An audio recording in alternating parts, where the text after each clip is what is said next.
అణువులో సనాతన ధర్మం. సనాతన ధర్మ ఇన్ ఆటమ్. రీసెంట్గా అందరూ మాట్లాడుకునే పదం ఏంటంటే సనాతనం లేదా సనాతన ధర్మం. అసలు సనాతన ధర్మం అంటే ఏంటి? ఒక పదమా? అది హిందూ మతానికి సంబంధించిందా, లేదా సృష్టి మొదలైనప్పుడు ఇది ఉందా? సృష్టిలో శక్తికి రెండు రూపాలు ఉంటాయి, గతశక్తి మరియు స్వభావ శక్తి. దాన్ని శక్తి అంటాం. ఈ పిక్చర్లో చూపించినట్టుగా ఆ పాప ఆ బాల్ని కొంత హైట్లో పట్టుకున్నప్పుడు దాంట్లో పొటెన్షియల్ ఎనర్జీ ఉంటుంది లేదా శక్తి ఉంటుంది. అదే ఆ బాల్ని ఆ పాప విసిరేసినప్పుడు దాంట్లో గతశక్తి లేదా కైనెటిక్ ఎనర్జీ ఉంటుంది. అదే మనుషుల్లో అయితే దాన్ని పురుష మరియు స్త్రీ శక్తిగా చెప్తారు. అదే కంప్యూటర్ సిస్టంలో అయితే దాన్నే 1-0గా బైనరీ సిస్టమ్గా చెప్తారు. అదే గణితంలో అయితే దాన్నే సైన్ కొసైన్గా రిప్రజెంట్ చేస్తారు. దాన్నే సైన్ తీటా మరియు కొసైన్ తీటాగా చెప్తారు. అదే ఎలక్ట్రిసిటీలో అయితే ఎలక్ట్రోమాగ్నెటిక్గా రిప్రజెంట్ చేస్తారు. విద్యుత్ మరియు అయస్కాంత శక్తులుగా చెప్తారు.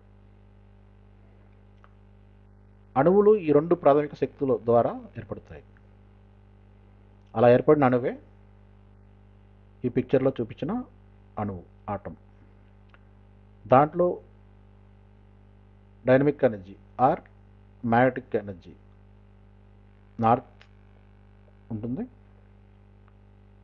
which is increasing, and there is a south, that is also the dynamic energy or magnetic energy which is decreasing.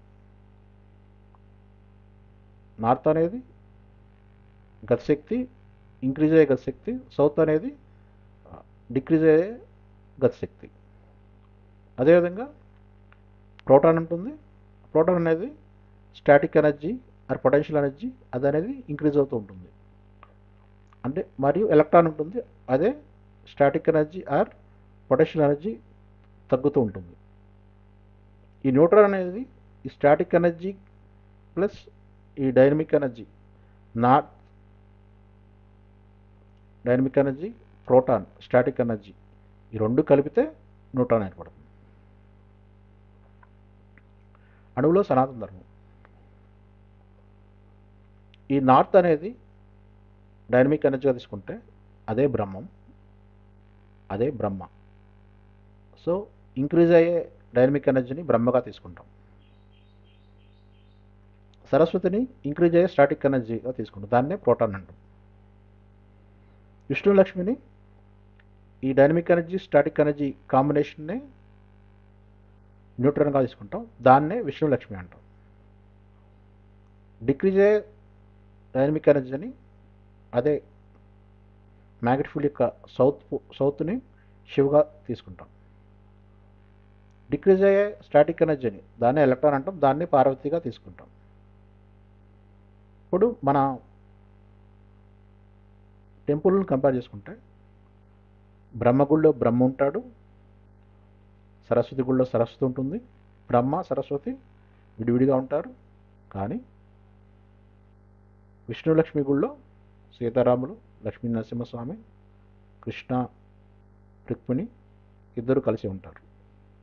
అదే శివుడి గుడిలో అయితే శివుడే విడిగా ఉంటాడు, పార్వతి గుడిలో పార్వతి కూడా విడిగా ఉంటుంది. ఈ ఆటంను ఆదిశక్తి. ఈ ఆదిశక్తికి 3 పురుష రూపాలు ఉంటాయి, 3 స్త్రీ రూపాలు ఉంటాయి.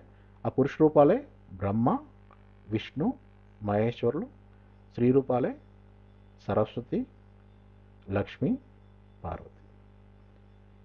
ఈ ఆటంలో ఎలా అయితే శక్తి ఆదిశక్తి నిగూఢమైందో అదేవిధంగా మన సనాతన టెంపుల్ అనేవి చూపించడం జరిగింది. మన దేవుళ్ళని కూడా ఆ విధంగానే చూపించడం జరిగింది. అది సనాతన ధర్మం యొక్క గొప్పతనం.